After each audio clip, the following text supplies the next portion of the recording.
ஓம் ஸ்ரீ மகாபெரியவா சரணம். தெய்வத்தின் குரல் முதல் பாகம். தலைப்பு தேவதா மூர்த்திகள், அவதார புருஷர்கள். அத்தியாயம் 164. அம்பாளின் ஸ்வரூபம். நீதான் பரமேஸ்வரன் ஷரீரம் என்று ஸ்ரீ சங்கர பகவத்பாதர்கள் அம்பிகையை பார்த்து சொல்கிறார். ஷரீரத்துக்குள் உயிர் இருக்கிறது. பல சரீரங்களுக்குள் பல உயிர்கள் இருக்கின்றன. இத்தனை உயிர்களுக்கெல்லாமும் உயிராக ஒரே மூலவஸ்துதான் இருக்கிறது. அந்த மூலவஸ்துவான பிரம்மம்தான் பரமேஸ்வரன் என்றால், அதன் இத்தனை தோற்றங்களுமே பராசக்தி. இது அவ்வளவும் அதற்கு சரீரமாகவும் அது இவற்றுக்கு பிராணனாகவும் இருக்கிறது. பிரபஞ்சம், அதிலுள்ள ஜீவராசிகள், அவற்றின் மனசு, புத்தி, சித்தம், அகங்காரம் எல்லாம் பரமேஸ்வரன் என்ற உயிருக்கு ஷரீரம் மாதிரி. இது அத்தனையும் சாக்ஷாத் அம்பாள் தான். உடலும் உயிரும் மாதிரி பிரம்மமும் பிரம்மசக்தியும் பிரியாமல் இருக்கின்றன. உடலில் எல்லா இடங்களிலும் உயிர் ஓடுகிற மாதிரி பராசக்திக்குள் முழுக்க பிரம்ம தத்துவமே தான் நிறைந்திருக்கிறது. அந்த பிரம்மத்துக்கே ஓர் உடம்பு கொடுத்து பரமேஸ்வரன் என்று வைத்தால், அந்த உடம்புக்கு சாத்திய கவச்சமாக இருக்கிறவள் அம்பாள். கர்ண கவச்சம் மாதிரி பிரிக்கவே முடியாத கவச்சம். அம்பாள் பரமேஸ்வரனோடு பிரிக்க முடியாமல் கலந்திருப்பதைத்தான் ஒரு மாதிரியாக இவள் பாதி அவர் பாதியாக ஒன்று சேர்ந்தது போல் அர்த்தநாரீஸ்வர ஸ்வரூபத்தில் பார்க்கிறோம். சொல்லும் பொருளும் போல் ஈஸ்வரனும் அம்பிகையும் பிரிக்க முடியாமல் ஐக்கியமாகி இருக்கிறார்கள். வாக் அர்த்தாவிவ என்று மகாகவி காளிதாசர் சொல்கிறார். நான் பசு என்று சொன்னால் அது ப என்கிற ஒரு சத்தமும் ஷு என்கிற ஒரு சத்தமும் தான். சொல்லின் சத்தத்திலோ எழுத்திலோ அந்த மிருகம் எங்கே இருக்கிறது என்று கேட்டால் எப்படி சொல்வது? எப்படி இருக்கிறது என்று கேட்டால் எப்படி சொல்வது? எப்படி இருக்கிறது, எங்கே இருக்கிறது என்று தெரியவில்லை. ஆனாலும் இந்த வார்த்தையை சொன்னவுடன் பசுவின் நினைவு உண்டாகிறது. வாக்கும் அர்த்தமும் பிரிக்க முடியாதபடி இருக்கின்றன. இப்படித்தான் பிரபஞ்சத்தில் ஜீவராசிகளில் அவற்றின் எண்ணங்கள், காரியங்கள் ஆகியவற்றில் பிரம்மம் எங்கே எப்படி இருக்கிறது என்று தெரியாவிட்டாலும் இவையெல்லாம் சொல் என்றால் இவற்றுக்கு பொருளாக அந்த மூலப்பொருள் இருக்கிறது. அம்பாளுடைய ஸ்வரூபம் என்ன என்றால், நாம் பார்க்கிற அத்தனை உருவங்களும் தான். உருவங்கள் மட்டுமில்லை, எண்ணங்கள், காரியங்கள் எல்லாமும் அவள்தான். அவளின்றி நம் ஷரீரம், மனசு, உயிர் எதுவும் இல்லை. ஷரீரம் துவம் சம்போஹோ, நீ பரமேஸ்வரனின் ஷரீரமாயிருக்கிறாய் என்று சௌந்தரிய லகரியில் சொல்கிற ஆச்சாரியால் அடுத்த ஸ்லோகத்தில் நீதான் சூக்ஷ்மமான மனதாக இருக்கிறாய் என்கிறார். அந்த மூலமான மனசிலிருந்து சூக்ஷ்மமான ஆகாசம் உண்டாகிறது. அது மேலும் மேலும் ஸ்தூலமாகி காற்று, அக்னி, ஜலம், மண் எல்லாம் வந்தன. இதெல்லாமும் நீதான் என்கிறார். நீ இல்லாமல் வேறு வஸ்து எதுவுமே இல்லை என்கிறார். துவயி பரிணதாயாம் நஹி பரம். சம்பு என்ற உயிருக்கு நீ ஷரீரம் என்று சொன்னாலும் உயிர், உடல் என்று பேதமில்லாமல் ஒன்றாக இருந்ததும் நீதான். நீயே தான் விஸ்வம் என்கிற ஷரீரமாக பரிணமித்தாய். துவம் ஏவ ஸ்வாத்மானம் பரிணமயித்தும் விஸ்வவபுஷா. இங்கே நம் சங்கராச்சாரியார் சொல்வது, உலகமெல்லாம் பரமாத்மாவுக்கு ஷரீரம், உள்ளே இருக்கிற உயிர் அந்தர்யாமி அவரே என்கிற ராமானுஜ சித்தாந்தம் மாதிரி இருக்கிறது. ஆனால் அப்போது கூட உடம்பு, உயிர் என்ற வித்தியாசம், அதாவது துவைத்தம் இருக்கிறது. கொஞ்சம் துவைத்தம் மாதிரி சொன்னவர் தொடர்ந்து அத்வைத்தத்தையே சொல்கிறார். எங்களிடம் இருக்கிற துளி துளி ஞானத்துக்கும் ஆனந்தத்துக்கும் மூலமான பரம ஞானமும் பரமானந்தமும் நீதான். இந்த ஞானத்தையும் ஆனந்தத்தையும் அனுபவிப்பதற்கே ஒன்றாக இருந்தவள் இரண்டு மாதிரியாகி சிவ யுவதி என்ற பாவத்தை தாங்கியிருக்கிறாய் என்கிறார். இது பாவம்தான். வாஸ்தவத்தில் விஸ்வசரீரமும் அதன் உயிரான அம்பாளும் ஒன்றுதான். அந்த அம்பாளும் யாருக்கு சரீரம் மாதிரி இருக்கிறாளோ அந்த சம்புவும் அவளும் கூட ஒன்றுதான். அத்வைத்தம் தான். ஒன்று எங்கேயும் இருக்கிறது என்றால் அதற்கு தனி உருவம் எப்படி இருக்க முடியும்? காற்று அநேகமாக எங்கேயும் செல்ல முடிகிறது. அதற்கு ரூபம் இருக்கிறதோ? அம்பாளோ அதைவிட சூக்ஷ்மம். காற்று இல்லாத சூனியத்தை, அதாவது வேக்யூம் கூட உண்டாக்குகிறாள். ஆனால் அவள் இல்லாத இடம் இல்லை. மனஸ், எண்ணம் இதற்குள்ளும் இருக்கிறாள். அப்படியானால் அவளுக்கு எப்படி உருவம் இருக்க முடியும்?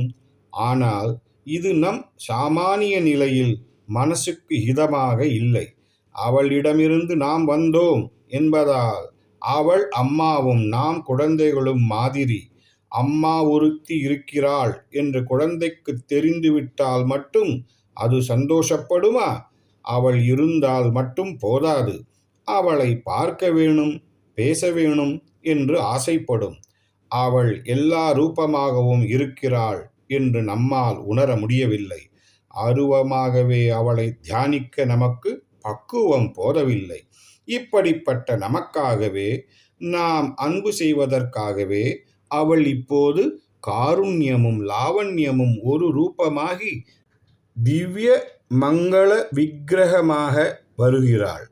ரூபமில்லாத நெய்யை நன்றாக குளிர வைத்தால் பாலம் பாலமாக பெயர்த்து எடுக்கிற மாதிரி கெட்டிப்பட்டு போகிறதல்லவா? இப்படித்தான் கிருத காடின்யவத் என்கிற நியாயப்படி பக்தர்களுடைய நெஞ்சின் குளிர்ச்சியில் பரம சூக்ஷ்மமான அம்பிகை உறைந்து போய் ஸ்தூலமான பல திவ்ய ரூபங்களை எடுத்து கொள்கிறாள். அம்பாளுடைய அப்படிப்பட்ட ரூபம் எப்படி இருக்கும்? சாதாரணமாக 10 பேருக்கு 100 பேருக்கு அன்னதானம் செய்கிற ஒரு நல்ல ஜீவனின் முகத்தை பார்த்தால் அதில் எத்தனை அன்பு சொட்டுகிறது! அன்னதானம் செய்து பலர் வயிறார சாப்பிட்டு சந்தோஷப்படுகிற போது அந்த அன்னதாத்தாவின் சந்தோஷத்தை பாருங்கள். அந்த சந்தோஷத்தில் அவன் முகத்தில் எவ்வளவு அன்பு சொட்டுகிறது! சாப்பிடுகிறவனை விட சாப்பாடு போட்டவனுக்குத்தான் அதிக ஆனந்தம் இருக்கிறது. ஒரு 10 பேர் அல்லது 100 பேருக்கு மட்டும் ஒரே ஒரு வேளை சோறு போடுகிறவனிடமே இத்தனை அன்பும் ஆனந்தமும் இருக்கின்றன.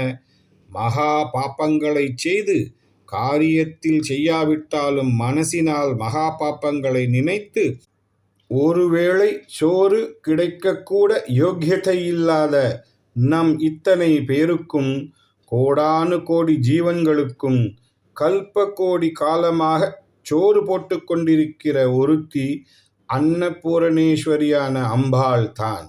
அவளுடைய அன்பையும் அதனால் உண்டான ஆனந்த ஸ்வரூபத்தையும் நம்மால் கற்பனை செய்து கூட பார்க்க முடியாது. அம்பாள் சௌந்தரிய ஸ்வரூபம் என்கிறார்கள். அவளை பற்றி சௌந்தரிய லகரி என்றே ஆச்சாரியால் ஸ்தோத்திரம் செய்திருக்கிறார். இத்தனை சௌந்தரியம் லாவண்யம் அவளுக்கு எப்படி வந்தது என்றால், அன்புதான் அழகாகிறது, காருண்யம்தான் லாவண்யம். பாக்கி ஷரீர அழகு ஓர் அழகல்ல. கொஞ்சம் கோபம் வந்தால், துளி ஜுரம் வந்தால் சரீர அழகு போய்விடுகிறது. அம்பாளோ நிரந்தரமான கருணாமூர்த்தியாக எப்போதும் லாவண்யமாக இருக்கிறாள். எந்த பக்தருக்கு எந்த ரூபத்தில் மனசு ஈடுபடுமோ அந்த ரூபத்தில் வந்து அருள் செய்வதற்காக பல ரூபங்கள் எடுத்து கொண்டிருக்கிறாள்.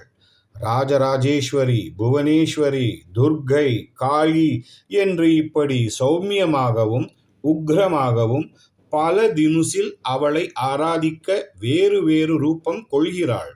ஒவ்வொரு ரூபத்தையும் பிரத்யக்ஷமாக தரிசனம் செய்ய வேண்டுமானால் அதற்கு உபாயமாக ஒவ்வொரு மந்திரம் இருக்கிறது.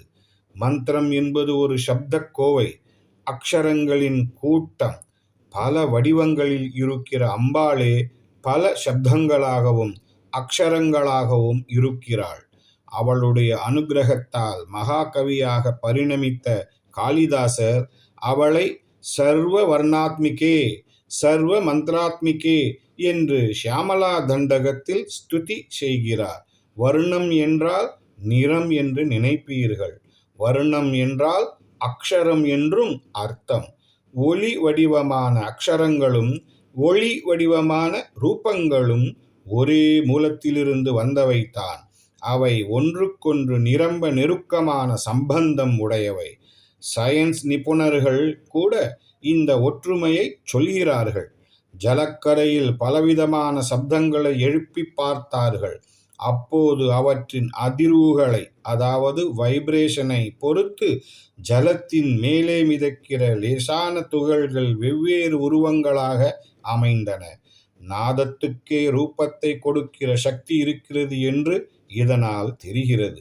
ஒரு பெரிய அலை மடிந்து மடிந்து சிறு சிறு அலைகளாக அடங்குகிற மாதிரி சில சப்தங்கள் இருக்கின்றன. இதை வீசி தரங்கம் என்பார்கள். ஒரே கொப்புளிப்பில் பலவாக தெரிப்பது போல் விழுகிற சப்தங்களை முக்குளம் என்பார்கள். இப்படி பல வகைப்பட்ட சப்தங்களையெல்லாம் 51 அக்ஷரங்களாக பிரித்திருக்கிறார்கள். இவற்றுக்கு பெயர் மாத்ருகா என்பது. மாத்ரு என்றால் தாயார் என்பது உங்களுக்கு தெரிந்திருக்கும். சப்தமாகவும் எழுத்தாகவும் அம்பாள் இருக்கிறாள். இவற்றில் சில சப்தக்கோவைகளை விடாமல் ஜபம் செய்கிற போது அவற்றுக்குரிய ரூபங்களும் பிரத்யக்ஷமாகின்றன. இப்படிப்பட்ட சப்தக்கோவைகளைத்தான் மந்திரம் என்கிறோம். மந்திரமே அம்பாளின் ஸ்வரூபம்தான். கை கால் முதலான அவயவங்களோடு ஆயுதங்களை தரித்த வடிவங்களைப் போலவே எல்லா மந்திரங்களும் அவள் வடிவம்தான். அதோடு கூட இந்த மந்திரங்களை ஒருமுகப்பட்ட சித்தத்தோடு தீவிரமாக ஜபம் செய்தால் அவளே அந்தந்த மந்திரத்துக்குரிய ரூபத்தில் சரணாகதி அவயவங்களுடனும் ஆயுதங்களுடனும் முத்திரைகள் முதலியவற்றுடனும் தரிசனம் தருவாள். இந்த மந்திரங்கள் எல்லாவற்றுக்கும் மூலமாக இருப்பது பிரணவம். அதிலிருந்து இந்த நாம ரூப பிரபஞ்சம் முழுக்க வந்தது. நாதஸ்வரூபிணியான அம்பாளே ஓங்காரமாகிய அந்த பிரணவமும் ஆவாள். ஆ உ ம மூன்றும் சேர்ந்து ஓம் என்று ஆகிறது. ஆ சிருஷ்டி, உ பரிபாலனம், ம சம்ஹாரம் என்பார்கள். அதனால் முத்தொழிலும் செய்யும் மூலசக்தியே பிரணவம். இதையே அம்பாளின் தொழில்களில் விசேஷமான கருணையை காட்டும் பரிபாலனத்தில் தொடங்கினால் உமா என்றாகும். அதுதான் உமா என்பது. உபனிஷதமும் அவளை உமா ஹைமவதி என்றே சொல்கிறது. ஓம் ஸ்ரீ மகாபெரியவா சரணம். ஜெய ஜெய சங்கர, ஹர ஹர சங்கர.